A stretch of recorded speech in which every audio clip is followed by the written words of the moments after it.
Hello everyone and welcome to my channel. I really appreciate you being here.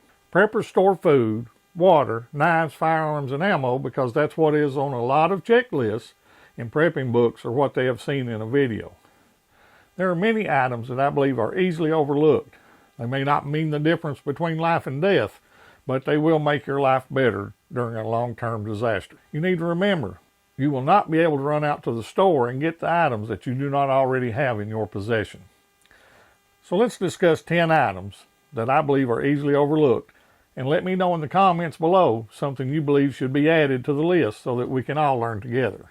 I have not placed these in any particular order as I believe they are all important. But number 10 on this list is nail clippers, nail files, and other manicure tools. It will be necessary to trim your nails and prevent ingrown nails. Number 9 is a home barber. I know during the recent pandemic shutdowns my hair did not stop growing, but you could not go and get a haircut anywhere, and I was happy that I had a home barber kit in my preps. Let me know in the comments below what was an item that you were glad you had during the pandemic or something you wished you had. Might be something we all need to add. Number 8 is a sewing kit. During a long-term disaster, you will not be able to go out and buy new clothes, and it will be necessary to repair the clothes that we already have, from sewing on a button, repairing a hole in your socks, or a torn pair of pants. I know when I was growing up, my grandmother kept a small jar full of buttons and snaps so that she could make repairs without having to run out to the store because it was very difficult in those days. Number 7 is pesticides.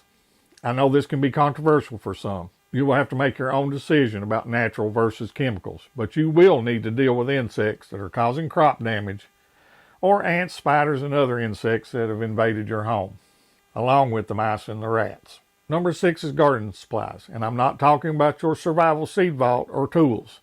You will need fertilizers, trellis nettings, string, and other items that you use to grow crops. Think about the things that you go out and buy at the start of gardening season, and then remember that will no longer be an option.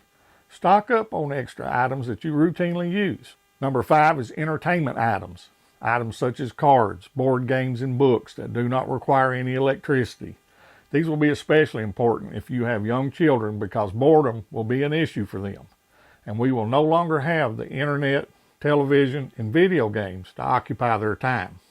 Number 4 is small Ziploc bags, and I'm not talking about the ones for food storage. Small Ziploc bags will be needed for storing seeds that you've saved from the garden and will be essential if you plan on bartering small items with neighbors or friends such as seeds or medications. Placing a few in a small bag will make it appear that you do not have a large supply on hand. Number 3 is nails, screws, bolts, nuts, washers, staples. These are all items you will need to make repairs around the home. From garden tools, fences, and home repairs, they will become necessary, and you will not be able to run out to the hardware store and pick up these items.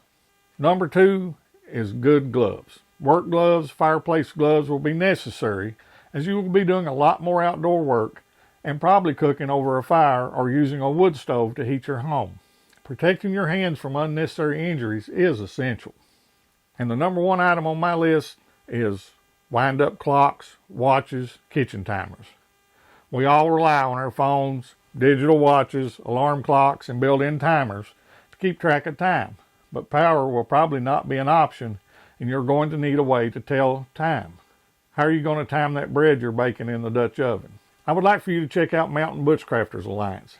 He spent the entire trapping season living in an off-grid cabin, and in his follow-up video, he talks about how important a watch was to him. I'll leave a link to his channel below. He also has a series going on right now about Appalachian Heritage, with a lot of videos of gardening using the old hand tools in ways that many people no longer use. What would you add or take away from the list? We can all learn from each other and be better prepared should disaster strike. I really appreciate you watching. If you found this useful, please hit the like button and let me know.